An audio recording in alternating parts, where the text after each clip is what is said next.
Yooyyaa akkam jirtu hordoftootaa fi daawwattoota gumii bokkoo miidiyaa keessummaa lamaan qabadhee isinii dhiyaadhee jira. Keessummaan kiyyas Dr. Uddeessaa Karroo fi obbo Girjaa Boruu Sheekooti. Haala biyya keenyaa irratti marii gabaabduu waliin qabna. Marii kana irratti ko'aa dhiyaadhaa isiniin jenna. Anka qopheessee isinii dhiyeessoo Shannaa fi Goljaati. Ulfaadhaa wayyamaa sirba afaan Oromoo keenya kanaan booda walitti deebina. Ulfaadhaa wayyamaa.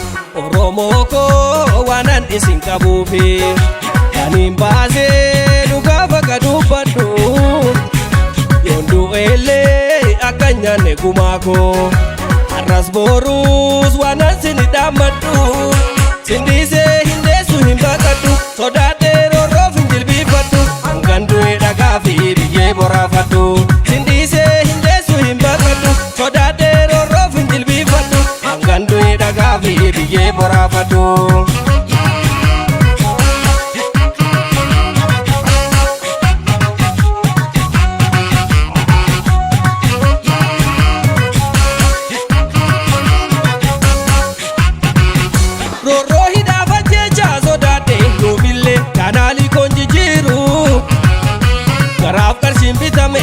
Kuma akeeka kayyoon lammiin gurguru roorroo hidhaafa jecha sodaate yoomillee kanaalii kun jijjiiru garaaf qarshiin bitame kuma akeeka kayyoon lammiin gurguru dheeratee oolee bubbulee galluubbuudhaan lafarra jiru mantarraas kaleessa soromoodha garee fi gartuu jalan hiriiru umrii dheeratee oolee bubbulee galluubbuudhaan lafarra jiru mantarraas kaleessa soromoodha garee fi gartuu jalan hiriiru.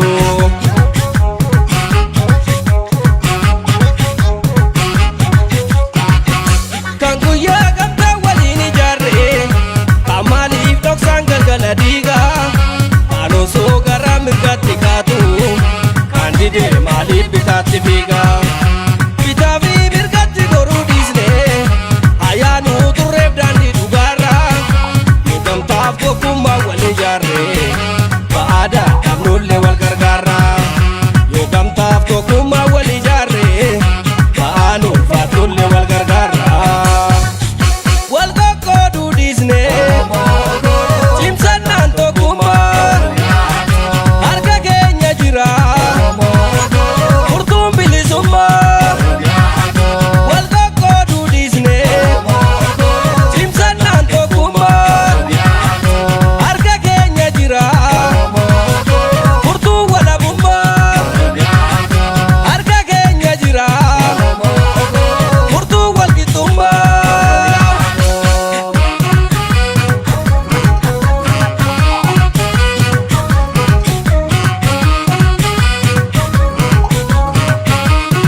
Isin kabuufi kanin baasee dhugaa bakka dubbadhu yoonduu eelee akka nyaanne gumaako har'as boruus waan asini dhaammadhu sindiisee hindeessu hin baqadhu sodaadhee roorroof hin jilbiifadhu hangan du'ee dhagaa fi biyyee boraafadhu sindiisee hindeessu hin baqadhu sodaadhee roorroof hin jilbiifadhu hangan du'ee dhagaa fi biyyee boraafadhu.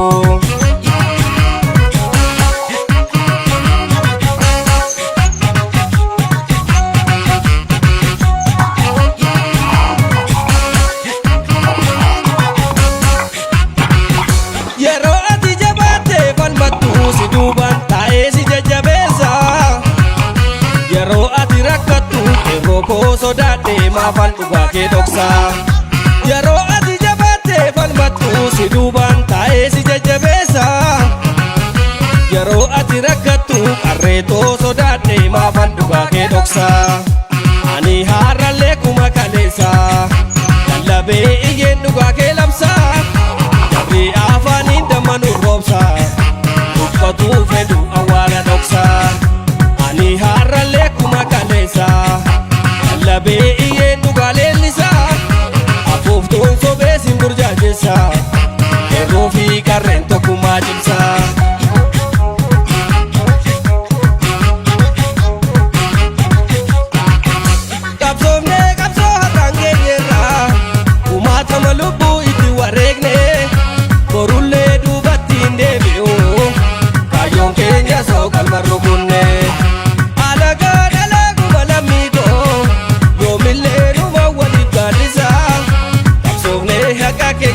deeffachuuf tokkummaa gamtaa nu barbaachisa. Qabsoofne haqa keenya deeffachuuf tokkummaa gamtaa nu barbaachisa. Wal qoqqooduu dhiisnee cimsannaan tokkummaan harka keenya jira. Furtuun bilisummaa.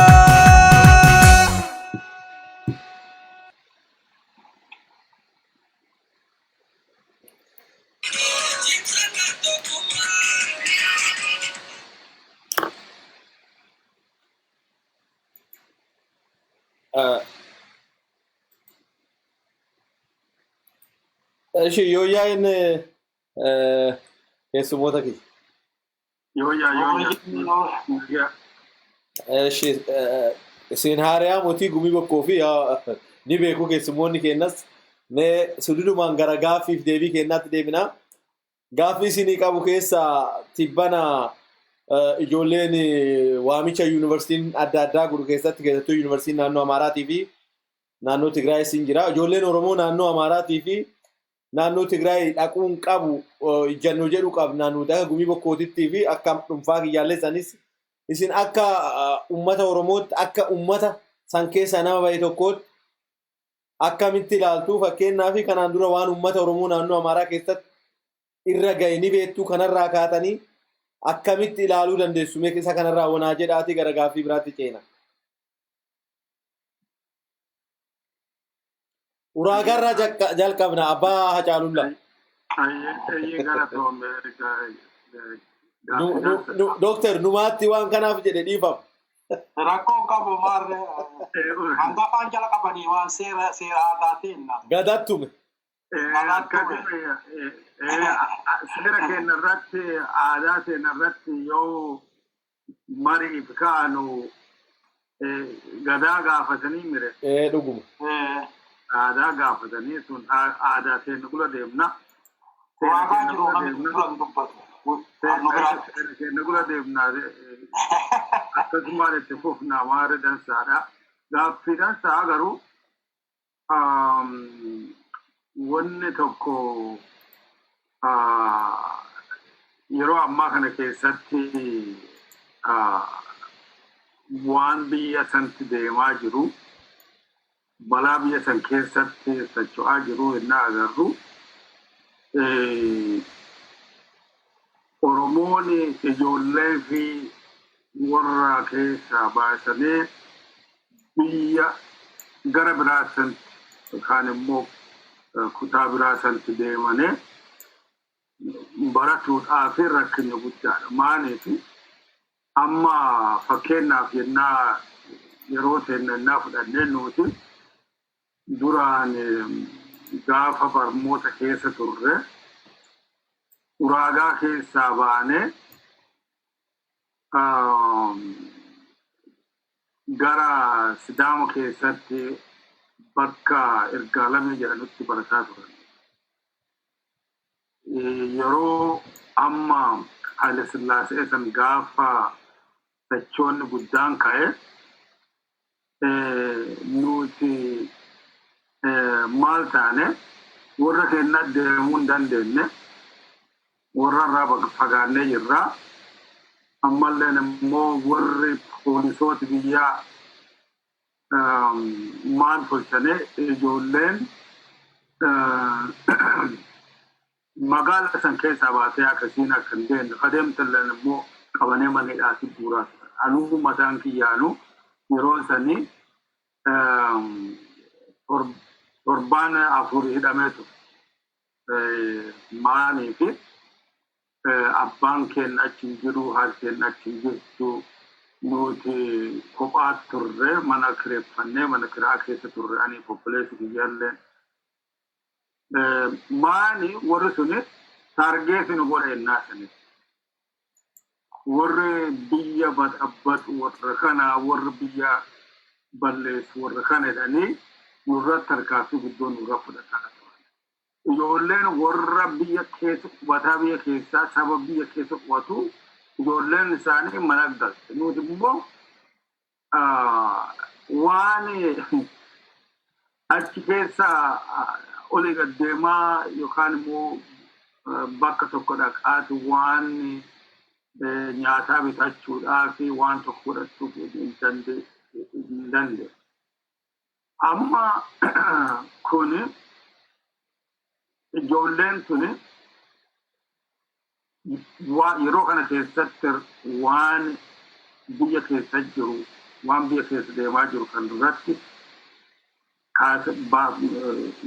mana baasanii achi erguun riskii guddoo yookaan immoo lubbuu isaaniitiif sodaachisa guddaa.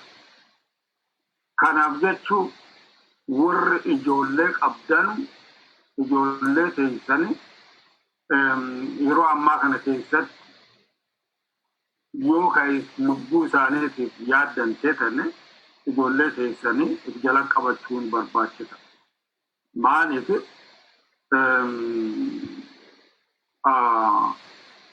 warri kun wanne dantaa hin qabanu ijoollee keessanii. Olbaa baradhaa jedhanii durilleen wanni mana barnootaa biyya isin keessa jirtanutti ijaaruu didaneef ijoolleen teessa biyya biraa deemtee akkasiin barattoonni godhaneef maali duubattee ijoollee Oromoo baay'ee duuba harkisuudha. Especially ijoollee biyya hojii keessatti yuunivarsiitii maalitti jira amma dabbulee koraa keessa jirtu malee. Universitaan kan yeroo ammaa kana keessa. Kanaaf jechuun maali faakaltiin dansaan hin jiru yookaan injineera teessee kamaanii yennaa teessee beekta waan karaa biyya keenya keessatti hin goone. Kun maali tokko duuban horkeessa.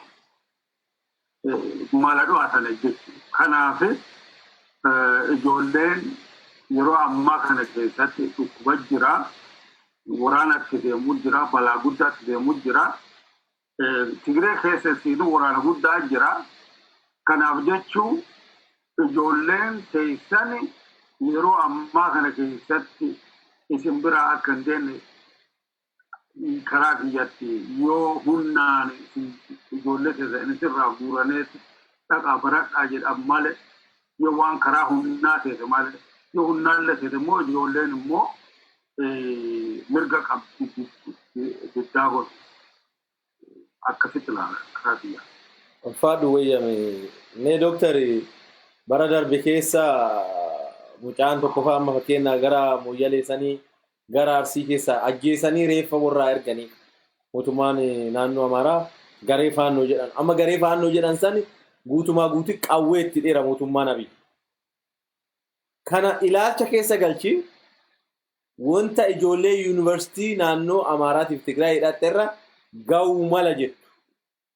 Mee wajjadhiitii uummata Oromootiifis karuma kanaan dhaamsa dhaamiif ijoollee barattootaa kanaafis mootummaan amma jiru kun dantaa uummata Oromoo waan qabu natti fakkaatu. Maaliif yoo jettee amma inni barbaachisaa ta'e gara naannoo Tigraayis erga.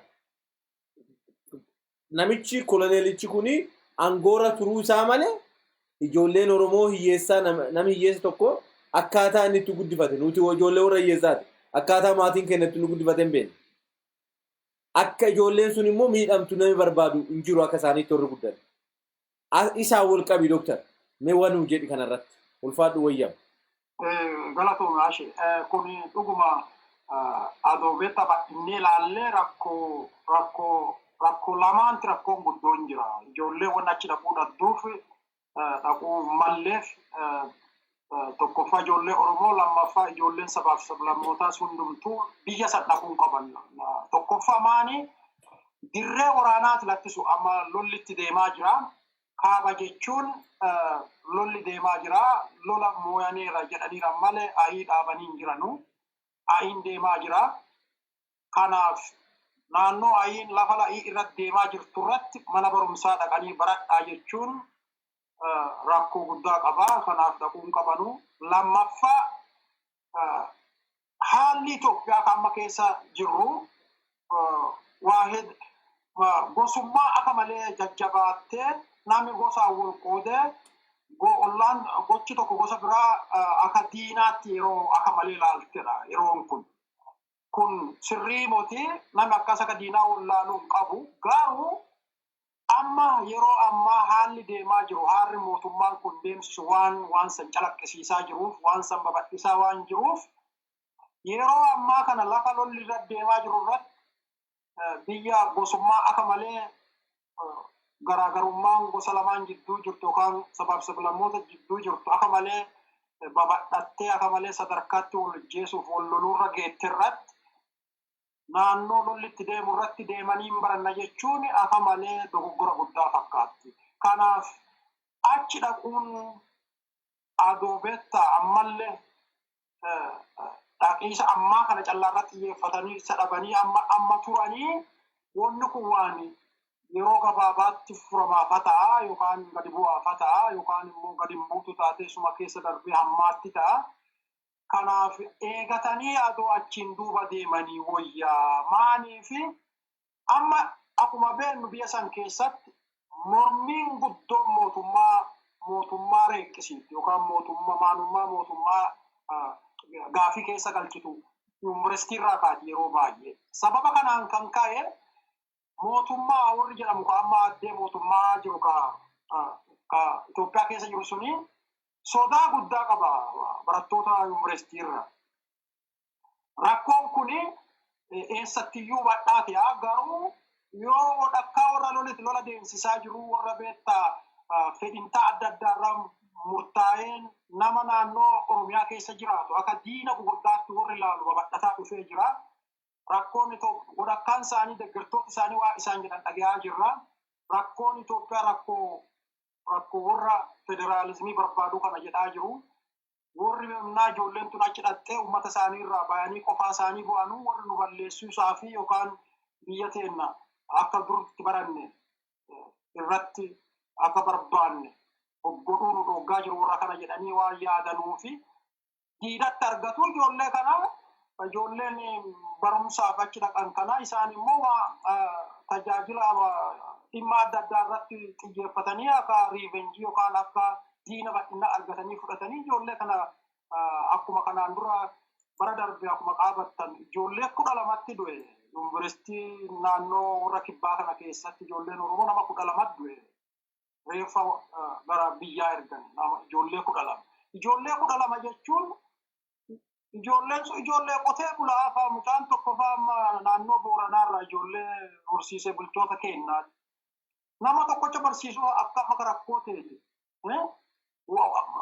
rakkoo beeka keessa dhufee akka warri ijoollee san barsiisu nutti beekaa nuti lafa sanii baanee hin beennaa akkuma san sabaaf sablammoota biraas Itoophiyaa keessa rakkoo namni aguma ijoollee fi rakkatee barsiifata ijoollee eenyuyyuu du'uu qabu. Kanaaf keessattuu naannoo lolli jiru san dhaquu hin qabanuu yoo yuunivarsiitii adda addaa Oromiyaa keessa jirti naannoo Oromiyaa uummata isaanii waan ta'eef fi achirratti dhaqanii baratuu qabanii jijjiiruu fi qaba mootummaan wanni jijjiiruuf rakkoo jirtu irratti hundaa'ee jijjiiruu qaba. Karaa kaaba Itoophiyaa sanii ijoollee warra naannoo sanii uummati kasaanii waan ta'eef yeroo fi baratuu danda'u ta'a. Garuu guutumaa guutuu yuunivarsiitiin Itoophiyaa amma dirree waraanaa ta'eeti yoo mana barumsaa banamu. Kanaaf ijoolleen teennaa lafa san dhaquun qabdu. Akkuma gabaabumatti si ibsuu yaale tokkoffaa dirree waraanaati lammaffaa garaagarummaan sabaaf sablammoota yeroo hunduma caalaa babal'atee jira. Wal jibbiisi babal'atee jira. Wal balleessuu irratti xiyyeeffataa jira. Mootummaanis waan kana babal'isa fakkaata. Kanaaf ijoolleen teennaa achi dhaquun qabanu ijoollee hiyyeessaa guminuu teennas dabaladhu habiraas naannoo lolli akkasitti badhate keessattuu ijoollee Oromoo maanii fi Itoophiyaa keessa akkuma beektanu gosummaarra hundootteetti gosa keessallee gosa akka malee jibbanu jira. San keessa Oromoon tokko kanaaf naannoo san dhaquun qabanu. Yoo lubbuun jiraata ijoolleen kun bara egerees barachuu danda'u baratti aanus dhaqanii barachuu danda'u. Garuu yeroo amma lolli deemaa jiru jibbanni babal'ataa jiru TPLF moonee jirra amma warra biraattis duullee cassuu qabna jedhanii yennaa qarartuu sobaa kana oofaa jiran tan nama harka duwwaa ijoollee baratu fayyoo argatanii karaa sangula diinatti fakkaatiitti dhimma bahuu waan danda'anuuf dhaquun qaban jedhaan gaba kiyyaan.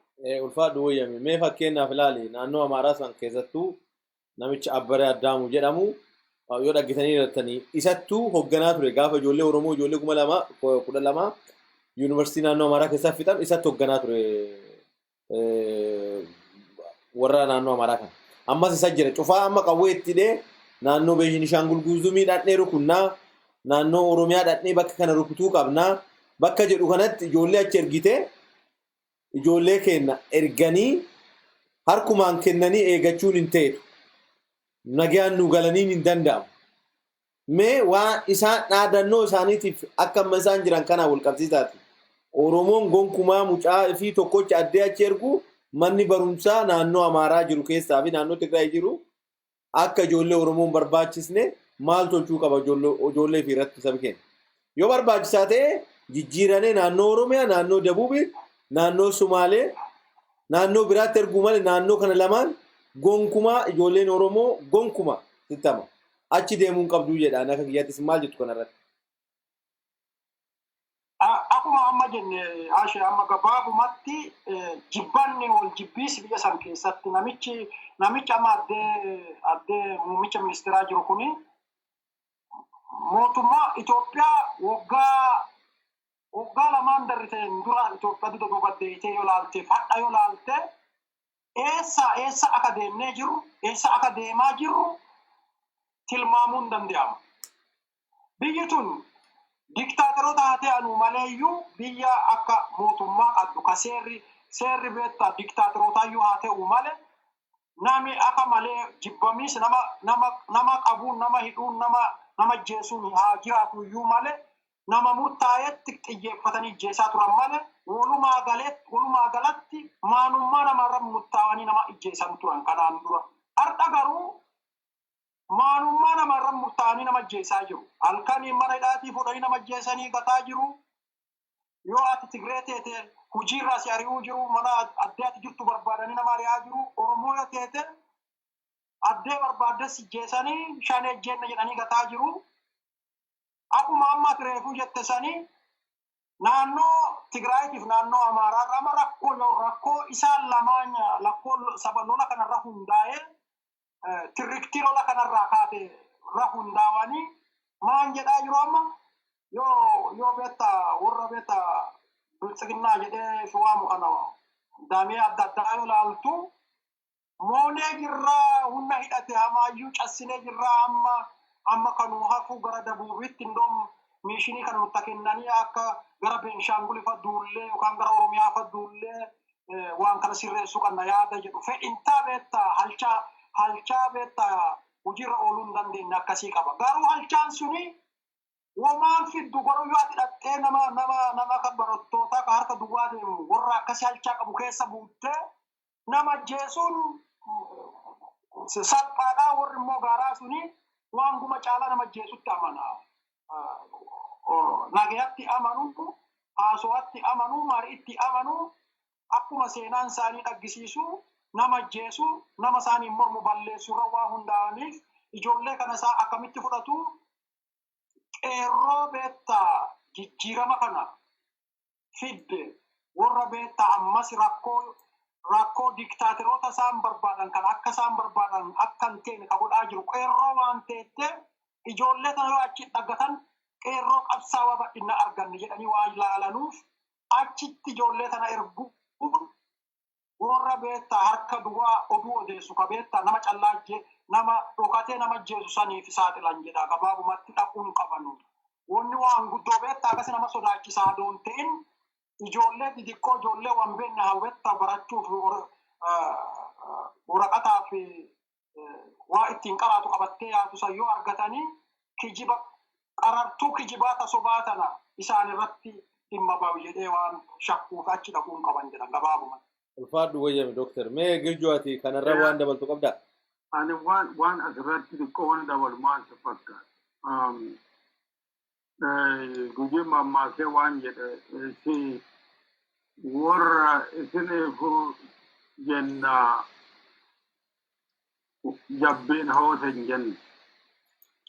Beektaa inni ka nama silaa aanani kajeelee ruumatti nam fedhiisan qaba.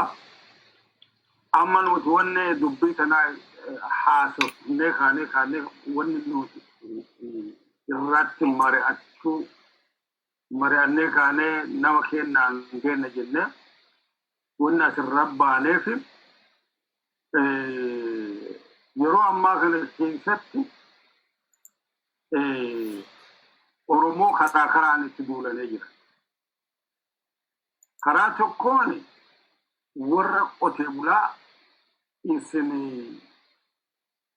aba'oo gargaartanii yookaan immoo shanee gargaartan jedhanii dhaqanii warra isaanii gubanii qabeenya isaanii cufa irraa distirooy godhanii biyya irraa gubanii balleessu. Kaan immoo maana amma ijoollee dur yuunivarsiitii keessa barataa turte maal godhanii warra dure hiriira ba'aa ture jedhanii ijoollee baay'ee rikoordi godhatanii jira. Rekordiillee hin qaban. Amma yeroo ammaa kana keessatti yeroo beektaa namni gosaan wal addii walirraa hin qabne gosaan wal sababba'aa jiru hammeenni guddaa walirra yeroo amma deemaa jiru kanarratti namni tokko ijoollee fi dabarsee dhaqii baradhii ennaa erge kun nama beekaati ijoollee fi dabarsee diinatti kennu jechuudha.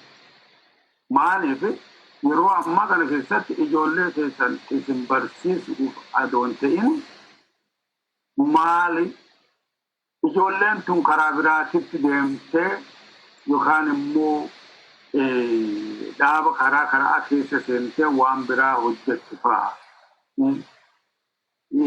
Dubbii biraa nutti kaachi fa'a. Maaliif ijoollee yuunivarsiitii warri barate yeroo cufa dubbii warri barbaadu isaanii jedhanii akkasitti ilaala. Kanaaf jecha amma nuti wanni dubbachuu jirru waan kanatti sitti deemuu jira beekadhaa. Ijoollee keessanii jala qabadha. Ijoollee keessanii maali isin biraa akka isin hin deemne godhaa. Keessaa ijoollee keessanii nyaapha dabarsanii hin kenninaa jechuuf. Maaliif barnooti yeroo cufaa barachuu danda'u. Yommuu arda ilmi keessanii isinirraa du'a intalli keessa isinirraa duute yommuu waan tokko isin hamtuun tokko itti dhaqqabde duubarraa ilmaan hin bo'uun waan gatii hin qabne. Ammaanuu isin beekachuu waan biyya keessa jiru dammaqxanee ilaaltanii hubattanii waan isinii ta'a waan isin mala isin to'achuu isin barbaachisa mala dho'adhaa jedha. Ulfaadhu wayyam girjoo akka gaarii kaastanii Oromoon ijoollee fi akka guddifateen beeka. Kanaafuu ijoollee fi gara naannoo kana lamaanii erguun qabu. Anillee waan kiyya keessa buufadha. Erguun qabu maanii fi ijoolleen kun obboleeyyaan kenna maadholee kiyya anaa fi isiniif ilmaanillee ta'uu malu. Ijoolleen kun naannoo kana lamaan deemuun qaban. Naannoo kana lamaan deemuu jechuun beektaa harkaan kennanee maaniin harkaan dhaabanii barbaree hudduu nama guddeedhaan. Harkaan kennanee reefa fudhachuun hin jiru. Maaliif warri amma quufee jira mootummaan kasaanii waan ta'eef quufee Oromoo kana dhabamsiisu waan deemaa jiruuf Oromoon ijoollee isa yoo dandeettan lafallee qotanii buluu danda'anii boru waan biraallee tolchanii ijoolleen tun jiraatanii barachuu danda'an. Yoo jiraatan baratan namni du'e garuu barachuu waan hin dandeenyeef akkasitti ilaaluu qabduun jedha. Ulfaadhaa wayyama garagaaffii kiyya itti aanuufi ce'aa mee torbaan kana keessa maqaa filannootiin koloneelaa biyyi filannoo adeemsisa jedhaa jira. Filannoo inni adeemsisu kun paartilee mormituu mana hidhaatti guuranii filannoon qophaa hojii fi adeemsisan hin jira. Mee akkamiin ilaaltu isin paartileen keessattuu Koongireesiin Federaalistii Oromoo filannoo kana hirmaachuun barbaada. Paartilee mormituu hooggantoota koongireesii kana gad nu lakkisaa jedhee gaafatee ture. Namichi kun dhageettii waan akkasiitii gurra kennee hin beeku waan namni dhuun hin dhaga'u. Maaliif ilma Mallesii waan ta'eef jechuudha. Ilmi Mallesii hin dhaga'u beekta. Mallesii hin dhaga'u inni illee hin dhaga'u gurra hin qabanu. Isaan beekta wanni garaa malee. Kanaafuu isa kana akkamiin laaltu? Filannoo kana dirree duwwaa irratti eenyutti eenyu waliin dorgomaa? Isa kanarra maal naa jettu mee Dooktar? Galatoon naashee. Kuni waanuma baratan carraaqaa jiranii. Fakkeenyaaf kanaan dura filannoon biyya san keessa filannoon dhugaa yoomillee deemtee hin beektu keessattuu bara TPLF irra turtee marsaa hedduu itti deddeebitee marsaa 5 mo'ee qamoratteerti mo'anneerra jedhanii dhumarratti 100 mo'anne jedhanii biyya murtaa'e keessatti dhumarratti protestiin itti kaatee irraa bu'anii akkuma isaanirraa baran warri ergamtooti tun woma achi baratte kaan hojiirra oolchaa jirti amma gaafa ergaman maa akka hojjetan maaniif akka hojjetan hin beekan turanii nama ergatee hojjechiisaa garaagarummaan amma jirtuufaa gaafasi TPLFis akkuma kana nama jajjaba jedhamu kaahiitee fakkeenyaaf nama akka dhaabaatti adda bilisummaa Oromoo biyya ariitee dirree filannoo sayyoo namni taphatu isaan callaa ta'u yoo hubatteen duuba filannoo deensitti turte akkuma isaa ammallee awurra kanaa akka malee wanni san caalaallee beektaa soba gurguddaa ta'uusaa dhaggisiisaa maanii koronaa sababa koronaa filannoon deensinu jedhaa turanii koronaa amma yeroo hunduma caalaa addee gumattu Itoophiyaa callaa doonteen as Amerikaa keessas Awurooppaa adduma jirtu kuma koronaa amma the highest Itoophiyaa keessas amma harka caalu keessiin koronaa amma baay'ata. Inni garuu kana mirchaa kana amma deemsina wanni jedhuuf durri namni sodaataa ture Oromiyaa keessatti misoomsota adda bilisummaa Oromootii fi kafaawoo nama akka Jawaar Mohammed Beqqelee Garbaafaa akkasumas hooggantoota adda bilisummaa Oromoo san sodaataa warra mana hidhaatti guuree jira. TPLF immoo harka caalu sodaata ture. TPLF amma dirree lolaatti deebiseera. Moonee akka isaan jedhanus moonaniiran yoo jennellee dura qabee jira. Amma rakkoon guddaan isa akka bira jirtuun beekaa. Akkuma duruu TPLF irraa barate sanii amma immoo mirchaa sobaasan dirree filannoo irratti namni isaan dorgomu hanjirre irratti deensinee ammas mo'adhe kunoo jedhee dhufee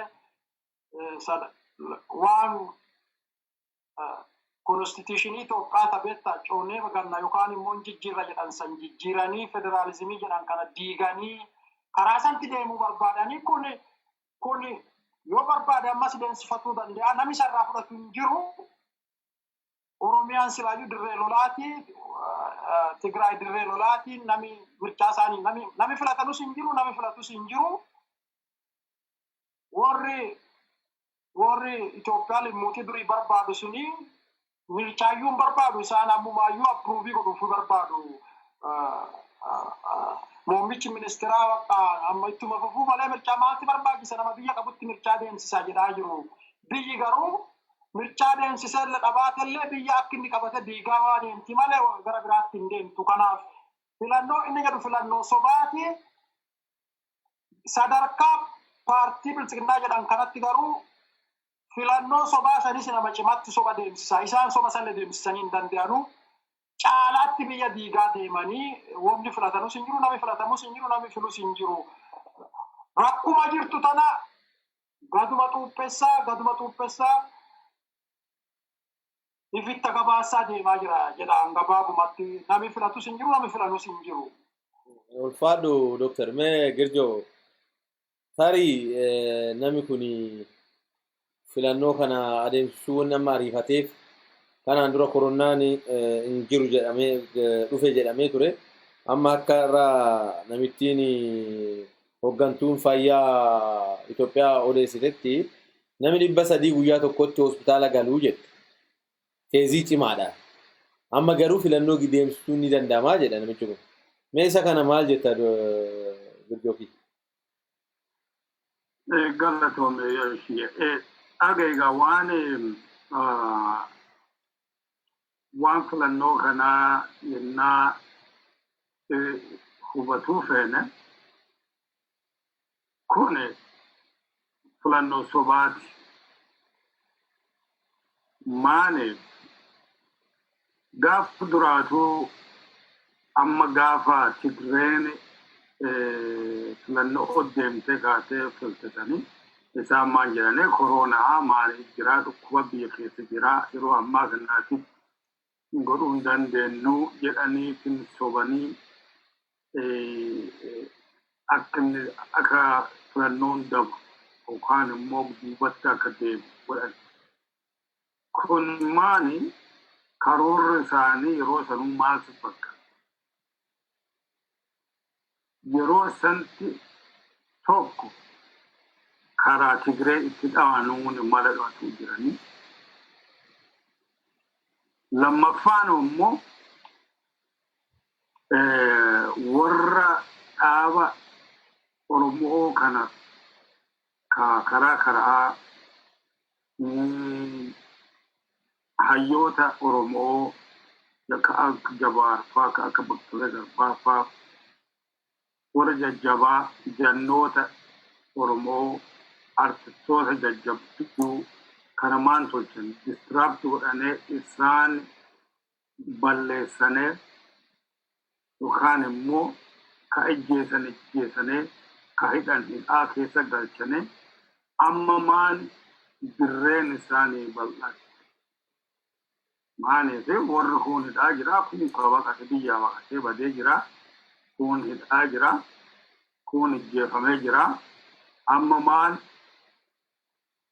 filannoo sobaa filannoo goona jedhanii maal tolchanii waan dubbii beektaa dharaa karaa westernii karaa warra beektaa Yurooppii karaa alaatitti waan hafarsan akkana filannoodhaan kunoo parsantii 100 keessaa 98 nuuf ta'eera jedhanii beektaa waan dubbii itti naafarsa. Maaliif namni dorgomuuyyuu eenyu isa malee. Kun immoo maal si fakkaata?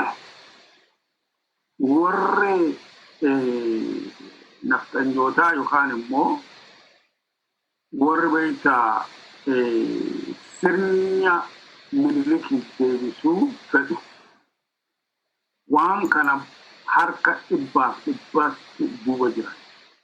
Namichi kun amma oli gadi rukkisee waan akkasii godhu malee humni jabduun kan isa duuba jirtu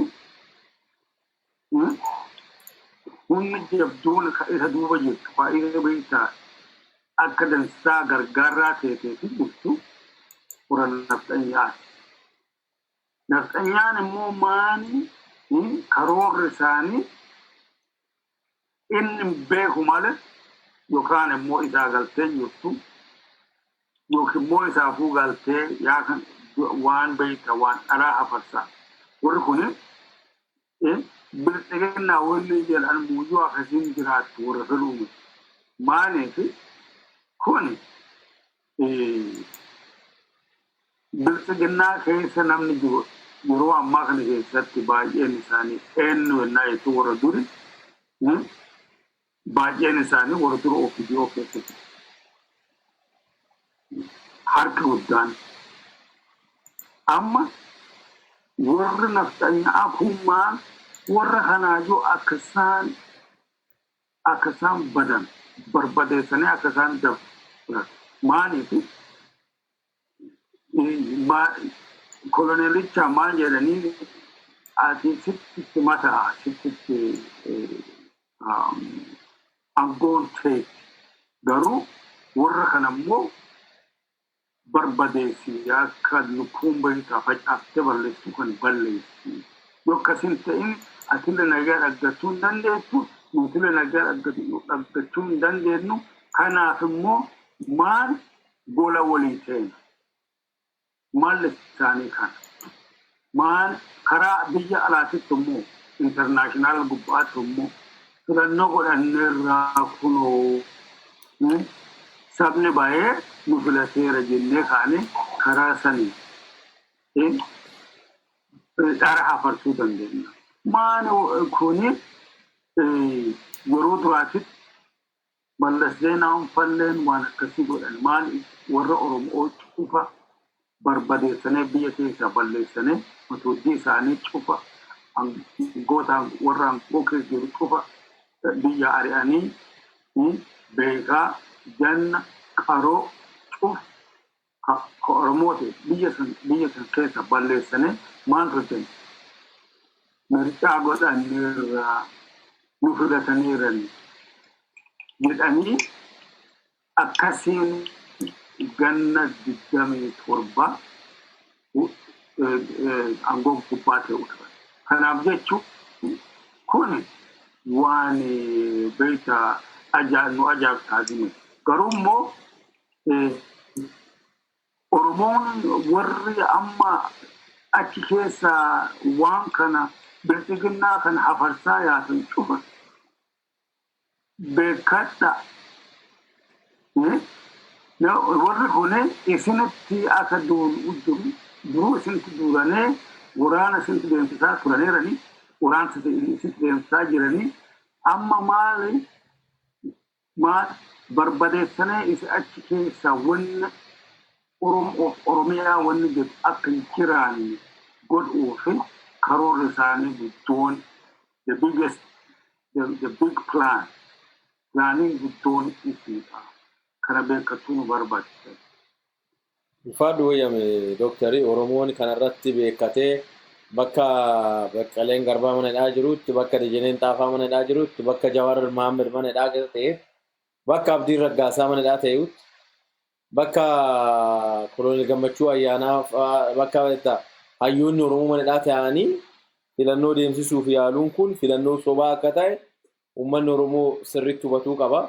Filannoo miti. Filannoon kunis akkuma filannoo TPLF fi bara kaanii ta'uu oolu jedhee abdadha. Ulfaadhaa wayyamamee gara gaaffii kiyya sadaffaatti darbuun barbaada. Kora kadhachuu mootummaan Abiyyi bara kana kora kadhatiisa hammaafatee jira. Fakkeenyaaf amma guyyaa kaleessaa Keeniyaa dhaqee kora kadhatee gale. Garuu korri kuni isaa bobba'anuuni itti milkaa'uun waan biraa ta'eeti jechuudha. Guyyaa kaleessaa amma Keeniyaa dhaqee gaafa waa'ee misoomaa tokko eebba wayii jedhaa ture. ABO eliminate yoo godhamee inni misoomnaa uummata keenyatti tokko goonaa jedhe. ABO'n akkam eliminate ta'uu danda'a? ABO jechuun maalisi? ABO'n kun salphatti eliminate godhuu danda'a moo ufumaa eliminate ta'uu barbaadeeti? Inni biraa ABO tokko ama obbo Toleeraa Adabaatiin hoogganama jedhee moggaafatee qabuuf jala galfatu ta'eera. ABO'n eliminate godhamuu barbaadu ka inni Toleeraa Adabaa fasaanii hoogganamu moo ABO inni eliminate goona jedhee akka shororkeessitotaatti warra shororkeessitotaa waliin maqaa isaanii waamaa jira. Isa kanas naalaalaati. Mee isa kan akkamiin ilaaltu mee jalqaba irratti ABO eliminate godha jedhee dhaadataa oole kalee kora kadhatee jira. Naannoo kaabaa irratti yoo dhaggeessanii jiraattanii mootummaa Tigraay gaafa lolatti bane silaan namni kuni uummanni kun biyyi kun yeroodhaaf amma yeroodhaaf waliin jiraatanii nama biyya tokkooti. Biyyuma santi seera kabachiisaa biyya fi irratti nama waaman. Dhaqee Eertiraa itti kadhatee, Sumaalee itti kadhatee, isa qofa barataniiranii Jibuutii itti kadhatee, darbee Arab Emireet itti kadhate. Amma immoo ABO irratti uummanni baay'een baqatee bahee jiran dhaggeessanii Tigraay keessa. Amma immoo naannoo Boorana irratti kora kadhataa jira. Naa haalli waliin uummata kana haala illaa uummata kana bareessanaadha. Isa kana maal jettu mee Dooktar? Galatoomaa ishee ku akka malee waan tokko hubadha namicha kanarraa mootummaa Itoophiyaa waa hedduurraa hubanneerra. Wanni nama dinqaa waanguma keessa garuu mootummaan nafxanyooti barbaaddu qabeettaa Itoophiyaa keessa gisee guma wixxisu kaa gisee takka gadi bu'aa gisee takka hawaa ol deebi'u ta'u wanni inni itti yaadu Itoophiyaa jechuu isaanii warra lafa beetta warra nafxanyootaa sun irratti akka barbaade kuun lafa hatee kuun lafa fudhatee kuun maanii ta'ee jiraatu sabaaf sablammoota Itoophiyaa keessa jiraatan immoo irraa barbadaawanii kuun du'anii kuun baqatanii kuun cadhisanii jiraatan barbaade. Namichi kun haga mootummaa addee muummicha ministeeraa kan Abbaay irraa jalqabii waan inni deemsise laala. Amma naannoo Tigraay boombii akkas gubee Eertiraatti kadhatee dildila boombii raarcaasee jissee hydroelectric powerii lafa san jirtu guma gubee warshaa gubee meelaadha amma nami biyya tokko bulchuu biyyaa fi yoo xiqqaatte wanni xiqqoon takkallee boombiin hydroelectric powerii dhahiisa dhiisi warshaa dhahiisa dhiisi nami tokkochillee yoo duusi yaaddessuu qaba maafi du'e maafi achi nami sun wallole jettee itti yaadda'uu qabda akka bulchaa biyya sanii. Inni garuu waa inni godhaa jiru laali amma kaabii Itoophiyaa namni displacedii ta'e Tigraay irraa kan Suudaanis seenee kumaatama namni achi keessa du'e kumaatama. Addunyaan namicha kana gadi ta'e mari'at ennaa jabi hin mari'at jedhee digataa jira. Amma eessa utaalaa jira? Dabuubitti gadi fiigee Keeniyaa fadhaqee maanii dhaqee wama kaabarra godhaa jiru akka waan beektaa dansaa takka godhee akkuma ilaalchi warra naaftanyaa wanni inni kaaba godhe sun waan dansaa jedhee namni harka dhahuuf hedduun jira. Nama fi jeesuu biyya fi rooppilaatti kaasanii gubuun waan dansaa muti. Inni garuu amma akkasii carraa gara dabuubii gad deemee amma Keeniyaan fadhuttee jalii oole akkuma diktaatariin Eertiraa Isaayyaas Afawarqii dhufe jalii ol Keeniyaan dhuttee ummati keenya sabi Keeniyaa keessa jiraatu ummati Booranaa dhufee abaa'oo qabaa jedhanii akkuma Isaayyaas Afawarqiitiif inni fa'aa kara biyya biraati Yuunaayitid Arab Imireetii irraa diroonsii kadhatee galgalaa kanama biyya fi irratti ollaa fi magaalaa fi roopilaa namin bararsisiisee nama boombiitti darbachiisu namichi kun. Melaale akka namaatti waanuma namichi kun yaadu ati takka yaaddee namaan galu. Kanaaf amma wanni inni carraaku walumaa gala yoo deemtu Itoophiyaa gaafa inni fuudhuuf haadha yoo laalte biyya mootummaa qaddurraa biyya beektaa shittaan marra'u biyya beektaa badaa jirtu ka ollaan kun ollaa kan balleessiisaaf qawwee barbaadatu. Ka obboleessa ijjeesiisaaf qawwee barbaadatu godhee ta'ee jira amma. Amma abaa'oo balleessina jedhan. Wuma irra dhufanirraa barumsaan argatan. Abaa'oo jechuun uummata Oromooti. Abaa'oo jechuun mirga keeti kabachiifachuu, lafa keetirra abbaa lafaa ta'uu, maalummaa keetirratti mormattee diina firraa dhoggachuu abaa'oo jechuun gabaabumatti. Kana yoo abbaa feete Daawwid Ibsaallee yoo biiroo gullalleetti baatee ijjeette uummata Oromoo keessaa hin baane. Mallas Zeenaawii waan danda'u guma godhee argitee jirta. Innis gaafa ergamus namichi kun argee jira. Kana guma godhanii uummata Oromoo keessaa mirga keeti gaafachuun nami dhaabu hin jiru. Uummata Tigraay TPLF Dabratsiyoon ebelufaaf ijjeenna jettee qabdee mana hidhaatti guuruu dandeetta. Uummata Tigraay garuu mirga kennaa eenyus yoo dhufee nu ajaju jechuu keessaa baasuun hin danda'amu. Walaayittaa dhattee warra walaayittaa uummata walaayittaa filate guma isaanii uggurtee mana hidhaatti guurtee kaa ijjeessuu dandeetta. Uummata walaayittaa keessaa garuu nuutii fi bulfanna yaada jedhu keessaa balleessuu hin dandeettu. Namichi kun PhD isaa gumaaf bittaa waan ta'eef malee kana hubachuun salphaa ture. Kanan hubatu taanaanin waanuma biyya sanii inni biyya san diigee dirree lolaa godhee gaafa dhumaafillee baqatee keessaa bada yookaan keessatti du'a malee wanni inni biyya sanii fidu hin jirtu takkaallee karaa lolaatiin. Lolaan nami biyya guddise addunyaa keessatti akka fakkeenyaan ladoo barbaadee hin dhabu nama tokko biyya tokko hin argatu. Isaayyaas Afwerqii akka misaalee fudhatee yoo Itoophiyaa akkas godhateete Isaayyaas Afwerqii jechuun nama biyya isaa caccabsee yuunivarsiitii kaampaasii wattaaddaraa godhee nama dubbatu guma mana hidhaatti guura kaa ijjeese diktaaterii addunyaarra nambar waanidha Isaayyaas Afwerqii. Isa akka misaalee fudhatee amma inni ollaarra utaalee achi deemee gara dabuubii gara kibbaa san gad deemee ummata keenya walta qabee abbaa gadaatiin woboo abaari akka inni badu abaari jedhee abaariisa wadhaan. Woboon nama beektaa yookaan nama akka bulguu waan baddaa keessa deemaatii moti. Woboo jechuun ummata Oromooti. Yaada woboo jechuun.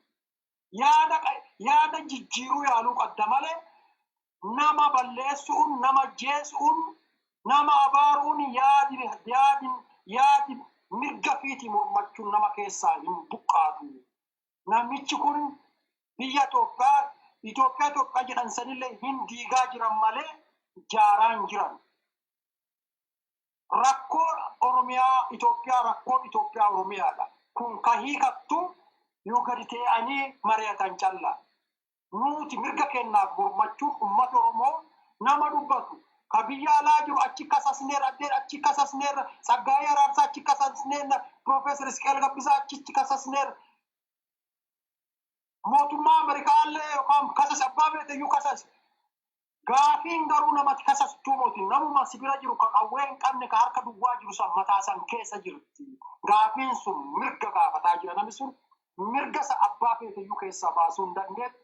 Galgala nama si hojjeeste dargiinis akkumaatiin ijjeessu kan ajjeesee ture qayyi shibbiriyanii nama akkasaa kana gosarratti murtaa'ee adoontiin yaadarra murtaa'ee ajjeesaa ture dargiinis ittiin milkoonne Abiy Ahmed garuu kaaba kibba bayaalixa dirree waraanaa godhee Itoophiyaa isaan jedhan ta'a aroombaadee bicha qayyaniitti dibbee dhawanii sirbansan ifuma isaatii diigee biraa deemaa. Kanaaf ollatti hidhattee mari'attee itti waammattee diroonsi hidhattee biyya arbaatii fudhattee moo karaa saniin biyyin guddattu biyya diigaa jirta. Karaan biyya guddattuun karaa dhugaa gadi ta'anii abbaa biyyaa isaan mari'atanii warra biyyaatiin mari'atanii biyya sirreessan malee biyya nama caqqisiisanii sirreessanuu adduma barbaadayyuu dhaquu sun waan milkaawaatii mootii jedhuu barbaada gabaabuma. Ulfaadhu wayyame meegirjooti kanarra maal jetta abaa'oo eliminate goone dhee kora gadhataa jira. Tarii mee yoo Profeesaricha Keeniyaa tokko dhageettee jiraatte kadhaan isaa kuni abaa'oo eliminate godhu moo biyya tana diiguudhaafi na gargaaraa jedha fakkaata. Ana akka ilaalutti biyya tana diignaa waan jedhu fakkaata. Maaliif itiniks federaalizimii kanatti bu'anii jennaani biyyi tuni Soviyeet Hibretteetii jedhe namichi. Biyyi tuni laalaa jedhe Chikoslaaviyaa teetii jedheera. Hin diigamtii jedheera biyya Itoophiyaa tana namichi kun. Profeesara. Barii diigamtii waan kanarraa dhiisee gattaa'ee federaalizimii kana kabajee jiraatu qaba. Federaalizimii kana diiguudhaaf Oromoo ajjeesuu kana gochuun isa bu'aan qabu. Oromoo biraayyuu gammada kan uummanni Oromoo sarratti ka'aa jiruun argina. Kana dhiisee gattee mari'atu jedhee jiraan. Namichi kun garuu gurra dhaga'uu waan hin qabneef ammas abaa'oo eliminate goona jechuudhaan asii achi fiigaa jira. Meegirjooti kanarra wajjinaa jedhiiti gaaffiittaa nu ceena. Galatoome akka ani immoo yaada kana understand akka godhutti Oromoo eliminate yookaan immoo abaa'oo eliminate godhuufi akka hin dandeenye kun ifa. Maaliif abaa'oo jechuun Oromoo lafaa kaasee mirga fiitii falmachuuf lafaa kaasee garuu wanni jira maal si fakkaata. Oromoo eliminate godhuu adoon ta'in maal si fakkaata.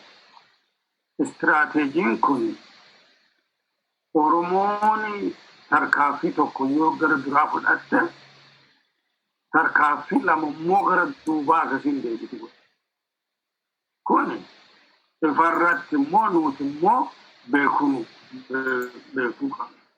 Maaliif istiraatejii isaan baafata. Eliminate godhuu hin dandeenyu garuu danqaraa isaan duratti uumuu dandeenya akka isaan gara duraa hin deemne godhuu dandeenya. Malli isaanii kana.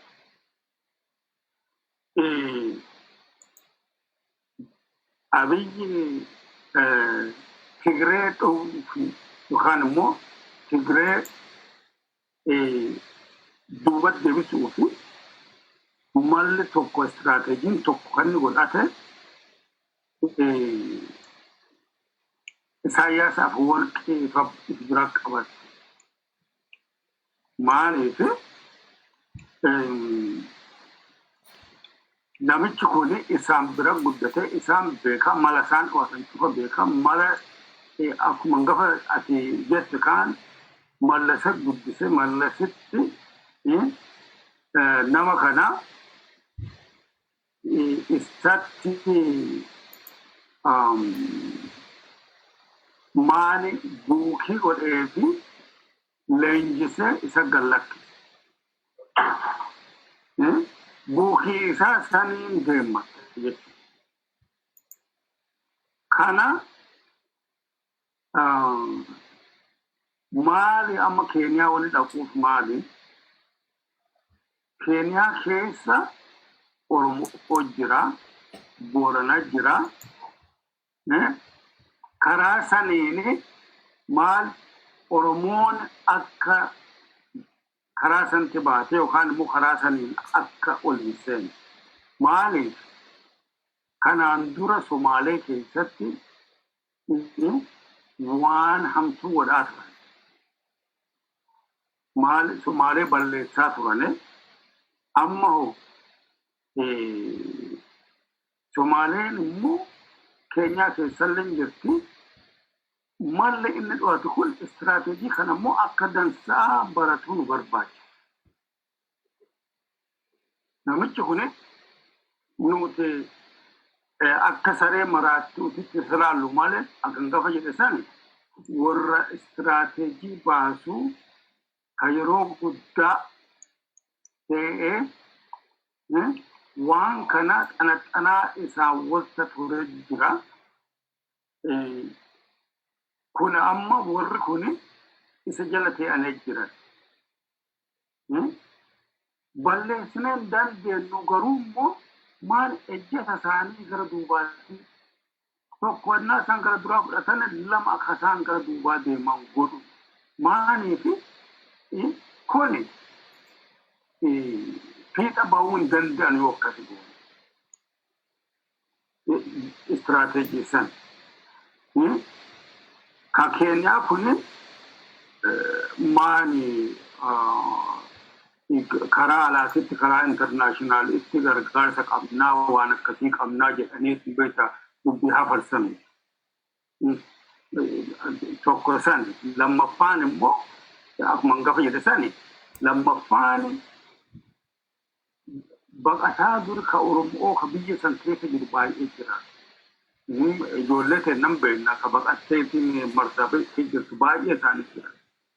Ijoolleen sun immoo raadikalaayizii ta'ee waraana fudhattee akka nuti hin deebine maali warra Keenyaa kanallee isaan ifirra qabatu nu barbaachisa. Kun amma mala tokko jechuudha. Warra dur baqatee isaanii wasta ture ijoolleen sun cufa maal taate amma karaa deesii galtee deesii keessa deebitee Itoophiyaa keessa galtee warra amma ammaakarii yookaan immoo warra isaa wanni kennu yaada isaa kennu guddoon isaanii baay'een isaanii warra dur immoo Itoophiyaa keessa turanii warri naftanyaa ijoolleen naftanyaa kun baay'een isaanii maal biyya keessa deebi'anii amma maali your number one enemy ke jabaan eenyu Oromoo of Oromiyaa. gara duraalleen Itoophiyaa namni biyyee danda'u warra kana maaliif fakkana qaban bakka cufa jiranii warra kushaati kun bakkuma cufa jiranii wanta deebi'anii hunna wal godhatanii nu balleessanii kanaaf jecha maal mala dho'atti kana jira wanni jiru amma istirateejiin isaan baafatanii jiran kun harka ibarra ibatti ka Isaayyaas akka warqee walta mari'atamee deemuuti akka ta'e ani understand akka dansaa godha karaa kiyya kanammoo namni keenya beekuu barbaachisa. Ulfaadhu wayyaa migir joomee gaaffii gaggabaasinee deebinaa amma sa'aatiin kennan deemaa jira. Akkuma dhugaa jettanii inni kun namichi kun saree maraatte beektaa nama saree maraatte yookiin dhabamsiisuu ijjeessan malee kabiraa ciniinti akkasiin kabiraan ciniinni godhu mee qoqqobbii mootummaan Awurooppaatii fi ammallee seenatoonni Ameerikaa biyyirra kaa'uuf dubbataa jiru kana quba qabduun jedhee abdadhaa isa kana maal jettu mi'a? Isaa fi garee isaa warroota waraana namarratti duguggaa sanyiitii fi nama ilimineeti dhabamsiisaa jiran kanarratti dubbataa jiran jedhamaa jira. Isa kana quba qabdu yoo quba qabaatamme isa wanaa jedha Dr. Tirraan jalqaba. Galatu maashee adoo sanittiin seenii waan beektaa karaa Joon jedhe sanirra waan dabaluu barbaadu jecha tokkocha callaa qaba. Akka gaarii jedhe wanni amma Joon jedhe sun wanni qulfii achiba jirti. Dhaabi bilchiginnaa jedhu kuni akkuma maraaraa guddinaa jedhe oojjuu wal faallessitu hojjettu. Migaachuu ilmoochi akka nama maariffaan jedhe. Fayyadama maariffalleeti. Migaachuu ilmoochi Profeesar Maraararraa koppii attee taqqabamti. Warra waan akkasii qabu xiyyeeffannaa isaa akkuma Joon jedhe rakkoo isaanii guddoon TPLF moti. TPLF akka rakkoo guddoon ta'e ni beeku. Rakkoo isaanii Oromiyaadha. Oromiyaa yoon balleessin rakkoo amma wanni isaa ammarra xiyyeeffataa jiranu adoo Oromoon nuttan beeki attan goone Oromiyaa diinna yaada jedhu. Kana beeku qaba Oromoon. Yoo beektaa diinee raadha jedhanii akka batanuun beekanii attamee adoo isaan quban qabaanne diinee callaa beektaa akka namichi tokko haasa'u dhagee jira. Ganama yoo isaan lafaa ka'an diineerra jedhanii adootti ka'anii guddoo dansaa yaada jedhu beektaa waa akkasii. Doctor ila Itoophiyaa betta andit Itoophiyaa isa isaan jedhan sani yaadi kun lama akka malee dubbii Profeesar Maraaraan jedhe santi deebi'a oojjuu wal dhoottu yaadi kun lama bilchiginnaa achirratti xiyyeeffatteerti. Itoophiyaan mirga sabaaf sablammootaa yoon eegin Itoophiyaa teetetti fufuu hin dandeettu yoo mirga Itoophiyaa sabaaf sablammootaa diiguu fi Oromiyaa diiguu qabda qara yoo Oromiyaan diigin Itoophiyaan isaan jedhan taafa qoda'aa uttarante sun hin jiraattu wal faallessa yaadu kun lama Oromoon kana akka malee hubatuu qaba. Anuma jedhu barbaade gaafii waa jechuu barbaada fakkaata. Maan jedhe seetaa sitti beektaa abjuun bara beeraa biddeena jetteedhanii garuu mucaan suni Taamiraat Nagaraa jedhamu kuni maal jedhee ture kanaan dura qara Tigraayii fi Eertiraa keessaa tokko nyaachistee achiin dhumarra Itoophiyaa minilik yaadu san ijaaruu qabna waan jedhe ture garuu akka tasaatti mucaan sun dubbatee ture dubbiin isaa waan dhugaa fakkaatti maaliif Tigraay Eertiraa gargaaranii nyaataa jiru. Yoom akka Eertiraa nyaatan immoo waan na beekuuti.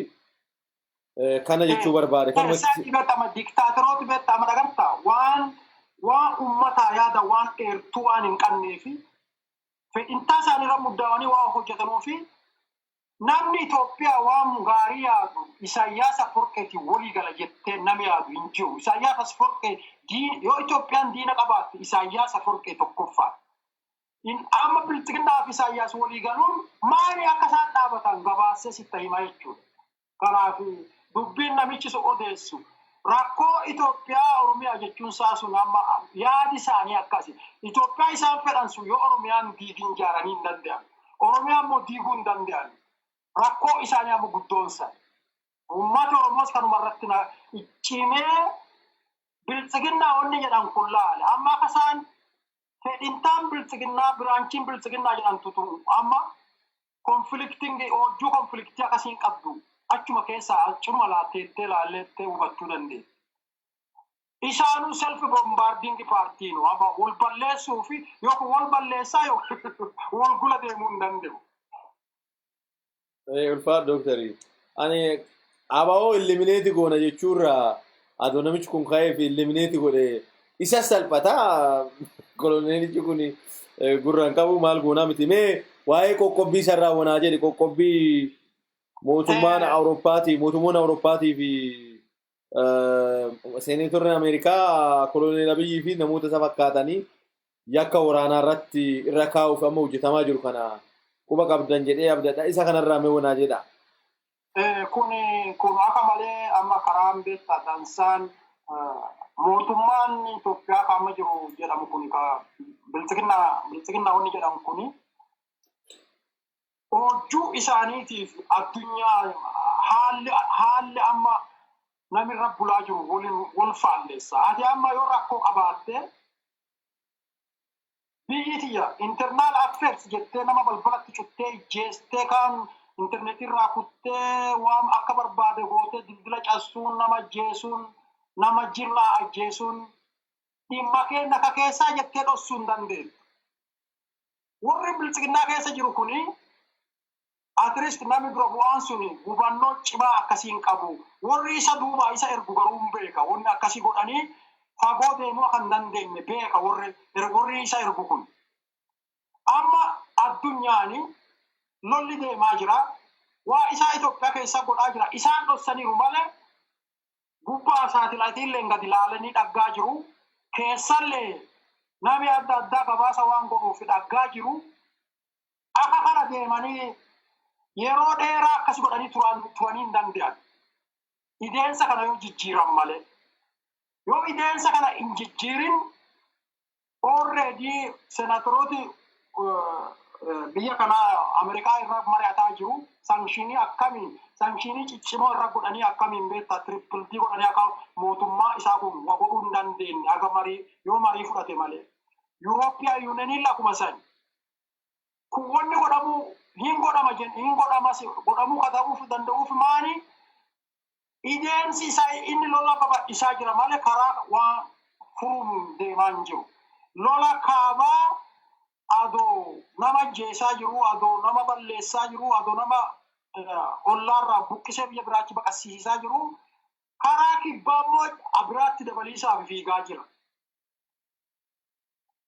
Amma karaan tokkochi isa dhooguu danda'anuun yoo beektaa waa inni dubbitee gurgurtaa waa inni biyya galchurraa dhaaban calla. Kanaaf qoqqobbiin kuni hafuu hin danda'u wanni hafuu dhoggaa isaanuma biltiginnuma akka qoqqobbiin kuni hanne godhaa jechuu kiyya gabaabumatti. Maaniif wanni isaan godhanu mari'atuun barbaadanu namatti ergan gurgumatti kollanii lolanii mooyuu biyya fi gubuuntu akka malee isaan gammachiittee jirti. Caalaa attam goonee gunna yaada jedhu qabu. Milishaa biyya Amaaraa yoo laaltee jiraatte indoomaa karaa shaangulii kanas nu erganii Oromiyaa karaa Wallagga Lewistii Wallaggaa kanatti nu erganii nutti irra danda'a. Nutti irra caalaa nama ajjeesuu danda'a. Hojjuu jedhu qaban. Akkasi jechuun mariif amma laale mootummaan biltiginnaa mariif qophaa'uu dhiisii yaaduma marii jedhu mataasaa keessa hin jiru. Humnaan caccassinee balleessinee Itoophiyaa guddoota gurmililikfaa hojjatte. Mangistuu Almaharam fara yaaltee mataa irraa citee Eertiraa ta'e. Amma akka isaan godhanii badhisan hin beeknu. Garaa akka ol gara samaayii baasan teetu ol badhisanii Isaayyaas amma waliigala duubarra irraa fudhatan ta'u akka isaa Itoophiyaa guddoo akka isaa itti ijaaran. Itoophiyaa diigiisa jiran akkuma Piroofeeserichi Keeniyaa jedhe san. Itoophiyaan diigiisa jira namichi kun Dhuguma Nobel Prize gaafanni fudhatu waan dansaa fida jennee yaadnee turre amma garuu early stage indication Itoophiyaa diigaa jira jedhee jira. Walumaa galatti sankshiniin amma yaadamtetu irraa hattuu inni sankshini tanaaf jedheellee dhaabu Umi rakkoo Itoophiyaa keessaa diigama Itoophiyaa ta'a jedhee yaada. Akkaan tilmaamutti garuu Waaqayyo akkasiin godhin hin jennee waaqa kanaan. Kanuma jedha. Dansaame Girjo sankshiniin kun yookiin qoqqobbiin kun yakaamuuf seneetorri Ameerikaa amma kaatonitti miidiyaa tokkoof akka ibsanitti Tigraay keessatti suuraa saatalaayitiidhaan waraabanii suuraa harka keenya galee jira. Gochi godhamaa jiru. Akkasumas waraanni Eertiraa galeen jiru nuun jedhee nu sobee jira. Waraana Eertiraa saatalaayitiin qabna harkaa qabna galee jira. Waraana Eertiraa callaa miti waraanni Somaalees akka Itoophiyaa keessa galee Abiy gargaaraa jiru. Waan cufa saatalaayitii harkaa qabna jettee jarri haasawaa jirti. Miidiyoota tokko ibsaa jirti. Mee saankishinii kana jarri kun kanarraa ka'uun ittuma fuftee itti namicha kanarra buusuu deemaa jirti moo akkam ta'eeti jettee yaadda Girjoo? Galatam kone maal si fakkaate amma isaanii warri Yurooppii kune fokkoo guddoollee isarra dhaqqabdee jirti akan yaadu maaliif nama kana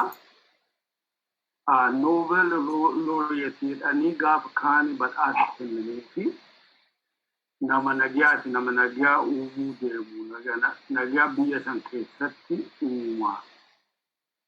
Biyya san keessa callaa doon ta'inu East Afrikaa kana cufa ka jiru waraanaan wal rakkisu kana warra kana cufa nama akka kun amma durii eenyu qeesichi South Afrikaa kun Desmond Tutu kan akka Desmond Tutu kennaleefi kaan amma akkasitti wanni kennaleef badhaasa kennaleef. Amma maali jennaa akkana laalanu deebi'ee waraana warra firratti militarii gasanii deemsisee genocidiin dhaqqabee jira bakka sanatti. Maaliif yeroo gabaabduu keessatti guyyaa tokko nama 600 akkasitti qabedhanii kaanetti dubbataniiru. Karaa biraatiin ammoo Isaayyaas Afeworqeen waliin hin jiru jedhaniitti yennaa isaan sobanu kuni akka isaan stupid ta'anillee sitti mul'isan. Maaliif Amerikaan saatalaayitiin yeroo cufa saatalaayitii akka isaan qabanu garuu beekuun dhabanu beekuma. Mee Girjoo asirratti keessattuu addunyaa tana keessa Ameerikaa kana waa ati gootu sobdeen dandeetta? Ameerikaa sobdeen dandeettu maaliif saatalaayitii qabanii Itoophiyaa keessa kunoo saatalaayitiin isaanii Ijipti keessa cinaasanii waan yeroo cufa waan Middle East kana yeroo cufa ka control gootee ilaaltu saatalaayitii achi qaban waan kana doosaan qabanu amma warra kun dharnu tafas. Dubbata. Kana amma maali evidensii argatanii jira. Waan beektaa dhugaate harkaa qaban jechuudha. Kanarraa amma maali sanction godhuun yoon godhine rakkina guddaa jechuudha. Yoo amma kunillee yoo amma administration bulchaanii Trump yoo hin godhine kadhuuf immoo akka sanction isaan godhu harka dhibbarraa dhibbatti itti amana. Maaliif violation yookaan immoo cabsaa human right mirga namaati. Mirga ilma namaa. Maaliif warra ijoollee achi keessa ijoollee meeqa dhumatee jira ka gosummaan lola wal ta'uufanii Tigree jedhanii kuuleen maal kun Amaaree kun maal jedhan wal fixanii jiran. Amma maali Tigreen nuti gooni jetti warra achi jirulleen immoo warra Abiyyi maal jedhan nu lakkii militarii kennaa miti jedhanii garuu wanni immoo wanni ta'u evidensii wanni ta'u maan godhanii akka namni Tigree achi hin baqanne boordaratti cufanii ture. Nama beektaa balbala cufaneeti ibidda manaatti ittoonni godhan jechuudha. Kuni yeroo ammaa kana keessatti yoo Yurooppillee ta'ii Ameerikaallee ta'ii sankshinii kana tarkaanfii guddoo akka irratti fudhatanii harka dhibbarraa dhibbaatti amantaa qaban kanaaf iyyaa. Ulfaadhu Girjooti. Ulfaadhu. Achirra waan takkaatti dabalu Hashim. Okay, daqiiqaa tokko si laadhee jira. Amma laali Amerikaan tokko karaa saayitelaayitiitiin dhagarte. Haa biraa immoo CIA qabdi isaa uummatuma keessaa iyyuu. Akkuma yennaa namni Itoophiyaa keessa jiru kijibee lakkii nuti Eertiraa walii ayiisatti hin jirru maalii godhaan jiru jedhu achuma keessaa nama Amerikaa gabaasu jira. Itoophiyaa keessa warri CIA ofiisaroota ta'an kan uummata keessatti hin beekanne exactly wama Itoophiyaan sobee jedhu sanii maan fedhee akka jedhu maan godhaa akka jiru warratti gabaasu jira. Isaan amma Eertiraa walii akka Tigraay haa turan akkuma amma Girjoon jedhe isaa akka namni baqatee alatti akka hin baane motiveeshinii warra hawwus milishaallee humna raayyaa ittisa biyya Itoophiyaallee guma qabu jechuu barbaade. Kun beekan. Ulfaadhu Dr. Ulfaadhee isaan Ameerikaa sobuu yaalu garuu I don't think dhugaa waan ta'aati muti nama soban barbaadanii soban wayyaaf malee yoo ummatuma keenyatu soban biyyi isaanii sobamuuf waan hin jirre maaliif namoonni baay'een teknooloojii baay'ee fayyadaman waan biyya tokko keessa deemu arganii ummatuma keenya achumatti ummata keenya biyya keenya keessatti biyyuma sanii sobuu malee kuni nama baasu jedha maani fakkeenyaa fi amma maakadraa bakka jedhamutti maayikaadraa sanii gareen bilisa ta'e seenee investigeetii godhu yennaan nutti godhee isinii kenna malee hin ta'uu jedhe. Namni waraana akkii deemsaa jiru akkamiin inni investigeetii godhee kenna waan hin jirre beektaa miti. Bakka atii fi namni gareen tokko wal loltanetti garee bilisa ta'e dhufee qoratee ati ramaddee osoo hin taane bilisa ta'e tokko dhufee yookiin sitti godheedha yookiin anaan isaan godheedha ani itti gaafa dhabne malee ati qorattee maan jedhaa qoratte anumaa jettaa doofillee godhaa oolte isa godhee waan akkasii taphata waan hin taane. Ka warra United Nation itti dhuqaasan. Saanii miti malee nama 600 nama 1,000 dhumateedha ni beektaa maakaadiraa bakka jedhan.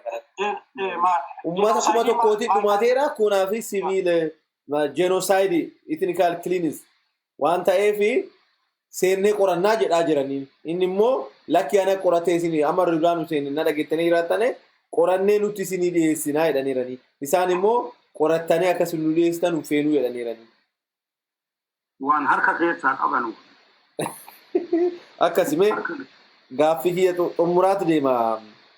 Biltsiginnaan sirna Minilikii ijaaruuf deemtuuni waan sirna Minilikii mul'isu yookiin sirna Haile Sillaasee sirna Dargii mul'isu jalqabdee jirti torbaan kana keessa guyyaa kaleessaa argitanii raannaan magaalaa Agara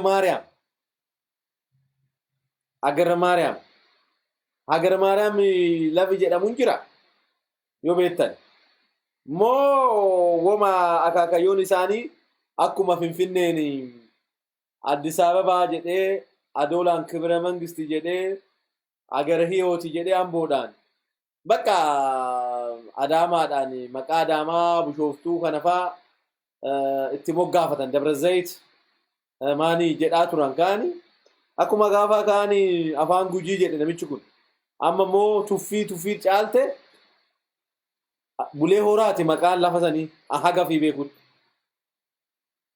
amma immoo Hagara Maariyaam jedhee taappellaa isaan hojjisiisan dhagitanii jiraannaan tuffii Oromoo qabu waan mul'isu tokko ammumaanu Oromiyaa akkaataa diiguu karoora qabu waan mul'ise fakkaata. Isa kana argitaniirtan jedhee abdadhaa fakkeenyaaf bara tokko ani barataan ture fakkeenya tokko isinii kana aduu deebitti seenaa bara opiidiyoo jalqabaata abbootii isaa jechuufi opiidiyoon sun jirtuuni makiinni tokko maqaa kibra mangistii irra barreessee dhufeenna hin caccabsine ijoollee jettee barattoota keessaa nama tokko opiidiyoon bara san jirtu ummanni keenya waan hin feene nutti hin feetan jettee adoola jedhanii dirqamuma adoola jedhee dhufu makiinni waan isin ajaa'iba har'a immoo as deebi'ee waggaa 14 duuba wanni kun amma laala ani waggaa 14 duuba wanni kun amma arga agara maariyaam jedhee namichi hayat asmallaach komitee akaakayyuu fi dhaabee nutti dhufee jira isa kanarraa mee wanaa jedhi daqiiqaa lamaan keessa jedhi dooktar Fitime. Galatoo gaashe jarri beekta jarri laga obaa horii obaasuu laga bisaaniitti deemaniiti.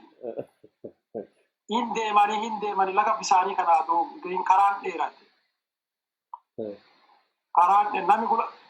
Namni kun dura deemu laga addee lagaan beekaa namni gula deemu addee lagaan beeku.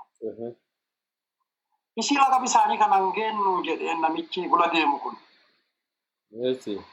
Jennaan gowwaajaa akka lagatti dhiyaanne yaamuun hin dhageettu ati cadhii jedheen warri bisaan ta'u yaamuu godhaa jira akka laga dhiyaanne yaamuu tanaan hin dhageettu jedheen. Maarree amma የድሮ ስርዓት ናፋቂ jedhanii beektaa warra beektaa sirna durii deebisuu barbaadu lakki sirna durii deebisaan jirru nuti federaalizimii babal'innee federaalizimii dhugaa ijaaraa jirraa jetti bilisiginnaan gama tokkoon waan biraa jetti garuu waa isiin ijaaraa jirtu wanni calaqqisiisaa amma mul'atu jala qabdeef ati amma jette san keessaa fakkeenyaaf lafa tana dur kristinaa kaafatanii warri diktaatirooti warri nafxanyootaa maqaatti baafatanii Addis Ababaa Debre Zayit Naazireti Agere Maariyaami Kibra Mangisti jedhaniitti baasaniiru nuun lafti tunguma maqaa akkuma biyyooti biraa seenaa qabdu ummati keenyas nutis seenaa qabna biyya qabna aadaa qabna lafti keenya sullee akka malee ummata keenya biratti seenaa qabeetti fakkeenyaaf adoolaa wayyuu jedhanii adoola jechuun sun adoola biyya keenya keessa lafa akka malee kabajantuu seenaa guddaa qabdi. Latti isaa amma Agare Maariyaam jedhanuun sun maqaa isii ka durii sooyyama jedhanii maqaa achirraan duuba bulee horaa jedhamti lafa seenaa qabdi.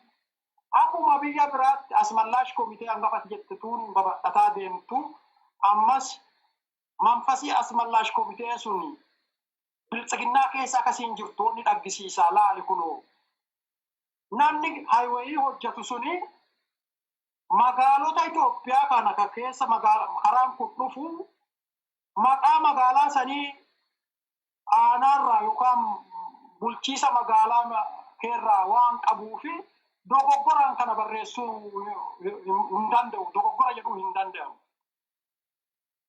Garuu kana maaliif barreessan fedhiintaa calaqqisiisaa jirtu asirna durii calaqqisiistu asmallaash komitee itti dhaabattee lafa adda addaatii nuu deebisaa jedhaa jirtu mormiisan warri hojjatus karaa adda addaatiin calaqqisiisaa jiran jechuudha. Fedhiintaan sun waan beektaa sirna kana keessa jira fedhiintaa keessaa hafuura dura fiduu sodaataa jiran tabeettaa suuta jennee jijjiirra haa jedhan san karaa anjalaa adoo quban qabaatiin jalaa fufulla'aa jirti jechuudha. Wanni magaalaa bulee horaa wanni Agare Maariyaam wanni jedhaa taappellaa rabbiqqi jetteef yaada santi yaada dhufaa jiru qabeettaa harka lafa jalaarra hojjetan santi adoo quban qabaatii harkaa bahee mul'ata jechuudha. Kanaaf wanni jadduun garuu nuti guma hubatuu qabnu ummati naannoo waan kana akka salphaatti ilaaluun qabu. Akkuma aadaa namni guma qabu nutillee aadaa qabna. Ummati keenya ka Gujii taappellaan sun isaa mufachiisuu qaba. Maaniifi biyya teenya maanummaa teenya dhaggisiitti latti teenya. Namni dhufee nu tuffatee maqaa nutti baasa. Maqaa baasanii kuwwamaa mutiyanii bira darruu adoontii maanummaa teenya balleessuuf warri carraaqu karaa adda addaatiin maanummaa keenya irratti calaqqisiisaa. Kanaaf wanni biltsiginnaa hojjetaa jirtu, wanni siin fedhaa jirtu harka lafa jalaa maa akka fakkaatu dhaggisiisa. Warri kanaan dura sirna beektaa monarkii Itoophiyaa kan nugusaa keessa turanis karaa adda addaatiin biqqi jedhaa jiru. Rakkoo Itoophiyaa federaalizimii gosaa jedhaan warri beektaa nugusa nagastii keessa turan. Gaafa isaan Itoophiyaa bulchanuu ummati Itoophiyaa, latti Itoophiyaa, baalli mukaa bineensille nugusuun hojjedhaa. Higge mangistii isaanii. Sun sirrii tortee ta'ammaa garuu sirrii moti jedhaa jiran. Maa akka dhaggisiisaa jiran, maa yaadi amma deemaa jiru, maa akka fidaa jiru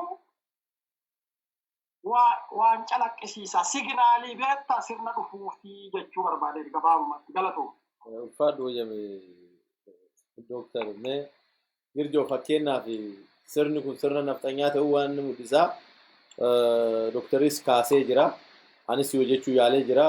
Taappellaa kana ta'u callaan turre siidaa Minilikii ijaaruun, siidaa Haile Sillaasee ijaaruun, waan naannoo Oromiyaa ta'e tokko fuudhanii naannoo Amaaraa jala galchuu fakkeenyaa ibsaa naannoo Tuulamaa kana gara naannoo Amaaraa jalatti akka galu godhaniiru. Itti gaafatama. Waan tokko fuudhanii akkas godhaa jiru. Mee waan taappellaa kanarraa hoo jedhiitii nuu xumurii ulfaadhu hoo yamgiru. Galatoome ashee ani akkatti ilaalutti wanni kun yaadi kun yookaan immoo wanni isin nutti mul'isu tokko dadhabbii nuti qabnu. Dadhabbii saba keenya qabu nutti mul'isa. Lammeessoon immoo humna bulchaa akka nuti hin qabne mul'isa. Aangoo akka nuti hin qabne, harka hin qabne nutti mul'isa. Waanuma jedhane egaa ammaatitti waanuma jedhane goona tana wanni jira. Maali kun yennaan keessas immoo yakkana laaltu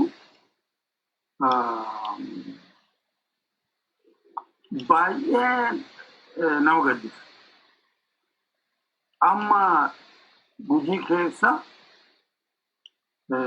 namni garuu gosa gosaan walin laalu garuu immoo sabaa fi sablammiin achi keessa qubatanu cufti isaanii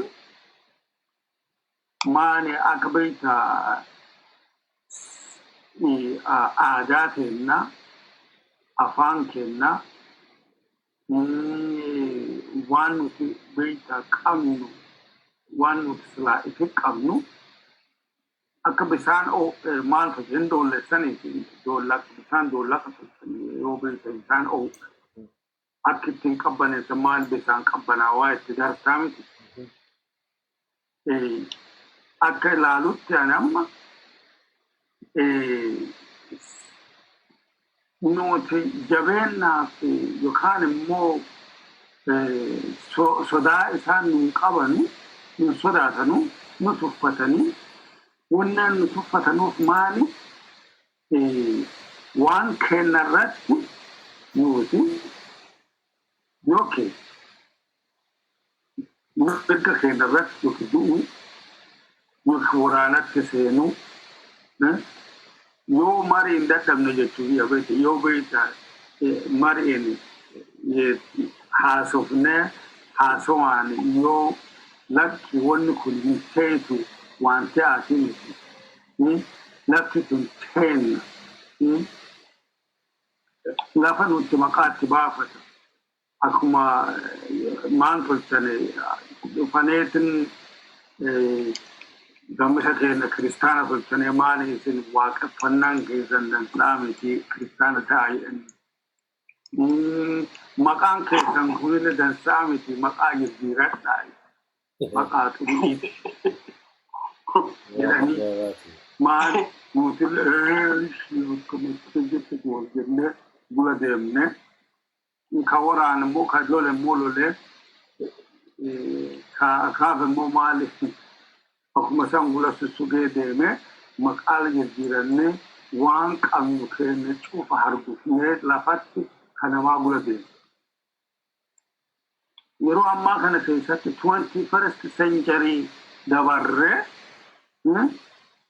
أرل ونسنيت جراتونسي أجارو بودا لفما كنا في سرلي مقال كنا